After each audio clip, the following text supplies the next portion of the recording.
আসসালামু আলাইকুম ভাই বোনেরা, সবাই কেমন আছেন? আশা করি আছেন ভালো। আপনাদের দোয়ায় ভালোবাসা আমি ভালো আছি। তো ভাই বোনেরা, নতুন করে ভিডিও নিয়ে আবারও আসলাম। ফুল ভিডিওটা দেখতে হলে আমার সাথে থাকেন, অবশ্যই দেখতে পারবেন। তো এখানে আসলে কসমেটিকের দোকানে আসলাম মেহেদির জন্য। তো ওনাকে বললাম এগুলো কি রং হবে নাকি? উনি বললে হ্যাঁ রং হবে। এর আগে আপনার ভাইয়া একটা নিয়ে ছিল, কিন্তু ওটাতে রং ছিল না। তাই বললাম, বলে আপনি গ্যারান্টি দিতে বলতে পারবেন নাকি, নাতে দিয়ে যাব। তো উনি বলতেছে কাছে না, এগুলার কালার নষ্ট হবে না, আমি তো কাস্টমার নষ্ট করি না। হ্যাঁ, তো উনি আসলে দেখলাম লোকটার কথাবার্তাগুলো ভালো লাগলো, তাই ওখানে আসলে মেহেদি নিলাম। আমি একটু ভিডিওটাও করলাম।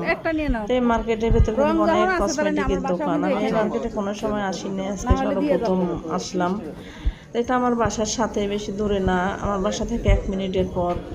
তো যাই হোক, ভিডিওটা দেখতে থাকেন, অবশ্যই ভালো লাগবে। যদি ভালো লাগে লাইক দিন, কমেন্ট করেন। আর আসলে বাড়িতে যাওয়ার সিদ্ধান্ত নিলাম, তাই টুকিটাকি একটু বাজারঘাট করলাম। তো আসলে বাজারঘাট করলাম, দেখতে পাচ্ছেন। তো এই জন্য মেহেদিও নাই। আর মেহেদিটা আমার কাছে অনেক একটা পছন্দের জিনিস, আমি কয়দিন পর পর মেহেদি হাতে দিই। তো আমার মতন কোন আপুরা আছেন অবশ্যই কমেন্ট বক্সে জানাবেন।